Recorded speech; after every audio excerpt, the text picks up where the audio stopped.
shadowed desires. Meeting and falling for Sylvia Reyes was like opening a Pandora's box I never knew existed within me.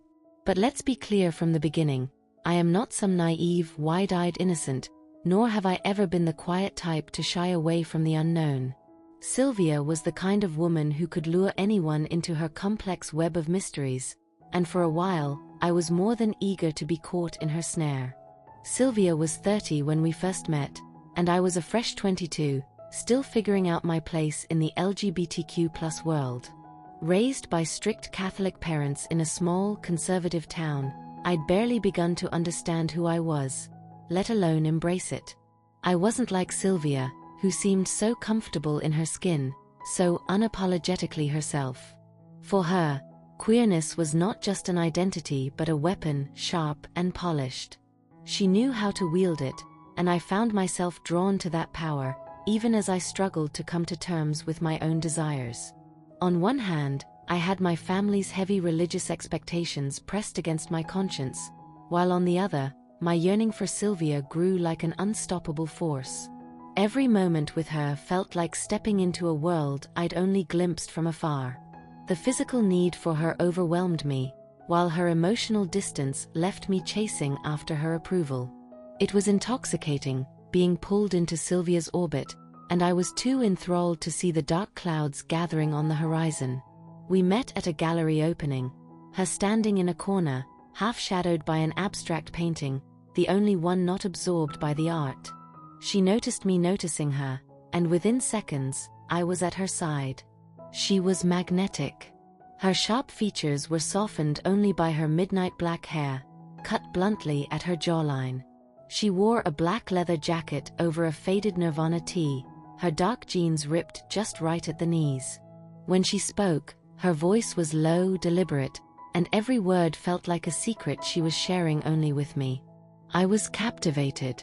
Our connection was instant. Within days, we became inseparable. Sylvia introduced me to her world, a world of dimly lit bars, late-night rendezvous, and women who were confident in ways I could never imagine. My attraction to her was not just sexual, though that aspect quickly intensified beyond anything I'd ever known.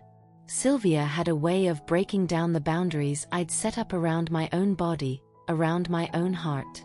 But things didn't stay simple for long. At first, it was all about us.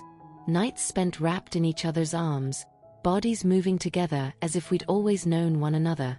Then came the requests, the subtle push into new territories. Sylvia was into things I'd never considered: bondage, role-play, domination.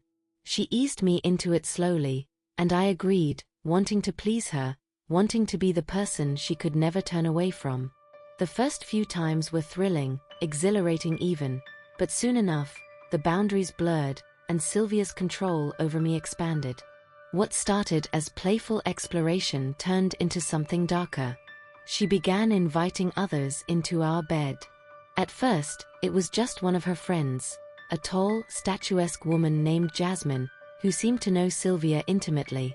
I didn't object, wanting to show Sylvia that I was open, that I could handle whatever she wanted. But it wasn't just Jasmine. One became two, then three. Our once intimate space was filled with people who saw me as nothing more than a pawn in Sylvia's twisted games. Sylvia's dominance over me went beyond the bedroom. She dictated who I saw, what I wore, and how I spent my time. I was her willing prisoner, too infatuated to see that what I felt wasn't love, it was submission. I couldn't bear the thought of losing her, even as she grew crueler, more detached. One night, after an especially humiliating encounter with two of her friends, I realized how far I'd fallen. Sylvia barely looked at me as I lay beside her, my body aching from their touch, my heart bruised from her indifference. In that moment, I knew I had to get out, but the fear of being without her was stronger than my sense of self-preservation. It wasn't until my younger sister, Maria, confronted me that I began to see the truth. She'd noticed the changes in me, the way I'd withdrawn from everyone in my life, the way I always seemed on edge. Maria was the first person I'd ever come out to, and though she didn't understand my relationship with Sylvia, she saw that I was in pain. Her words were like a mirror, forcing me to see the bruises I'd tried to hide, the emotional scars I couldn't admit to having. Maria gave me the strength to leave. It wasn't easy. Sylvia didn't take rejection well. She accused me of betrayal, of weakness. I walked away anyway, tears streaming down my face, knowing that staying would have destroyed me completely. It took months to rebuild myself, to remember who I was before Sylvia had torn me down. With Maria's support and the help of a therapist, I began to heal. The scars Sylvia left behind will always be there, but now they serve as reminders of my strength, of my survival. I never saw Sylvia again after that night. Sometimes, in my dreams, I still hear her voice, that low whisper calling me back, but now I know better. I know my worth, and I will never let anyone take it from me again. As time went on, I learned to reclaim the parts of myself that Sylvia had nearly erased. At first, it was the small victories, going out with friends without checking my phone every 5 minutes for her approval, wearing clothes that felt like me rather than what she expected. I started going back to places we'd frequented together, at first with trepidation, but then with a growing sense of empowerment. The memories were still there, haunting the corners of every room, but they no longer held the same power over me. I took up painting, something I'd always wanted to try but had never had the courage to pursue. Sylvia had mocked the idea once, saying it was too pedestrian for someone like her. Now, standing before a blank canvas, I felt liberated.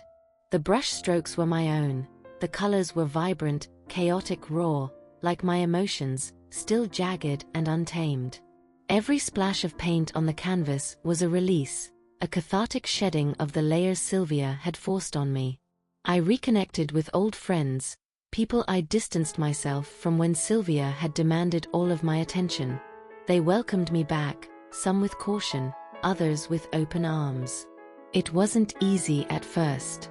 I was still fragile, still haunted by the echoes of Sylvia's voice in my head, telling me I wasn't enough, that no one would love me like she did. But I realized over time that love wasn't supposed to feel like that. Love wasn't supposed to be a constant battle for approval or a submission to someone else's will. One evening, at a small art gallery downtown, I ran into Jasmine. My heart raced at the sight of her, a rush of fear and memories washing over me. She was alone, and when she saw me, there was no smug smile, no hint of the arrogance I'd come to associate with her. Instead, there was something different, regret, maybe even shame. "Hey," she said softly, approaching me with hesitant steps. I wasn't sure how to respond, my guard immediately rising. "Jasmine," I acknowledged, my voice firmer than I felt. "I didn't know. I didn't realize what was happening with you and Sylvia." She shifted on her feet, avoiding eye contact at first. "I thought it was all part of the game, you know? I didn't see how she was controlling you." I didn't know what to say. Part of me wanted to lash out, to scream at her for being part of it, for not seeing what was right in front of her. But another part of me, maybe the stronger part, wanted to let it go. Jasmine wasn't Sylvia. She wasn't the one who had manipulated me. She had been just as blind to Sylvia's true nature as I had been. "I'm out of it now," I said, my voice softer than before. "I've moved on." Jasmine nodded, looking relieved. "Good. You deserve better than what she did to you." For the first time in a long while, I believed it. As I left the gallery that night, I felt a strange sense of closure. Sylvia was still out there somewhere, weaving her web, pulling others into her orbit, but she no longer had a hold over me. The memories of our time together would always linger in the background, but they no longer defined me. I was more than that chapter of my life, and now, I was free to write the next one. Months passed, and slowly, a new person began to emerge from the wreckage of who I'd been. Someone stronger, more confident, someone who knew that love didn't have to be painful or destructive. I didn't rush into anything, relationships, friendships, Even casual dates felt like territory I needed to navigate with care. But I wasn't afraid anymore. I had survived the worst, and I had come out the other side, bruised but unbroken. In the end, Sylvia was a chapter in my life that had to happen. She taught me the most painful lessons, but through that pain, I found myself. And for the first time, that was enough.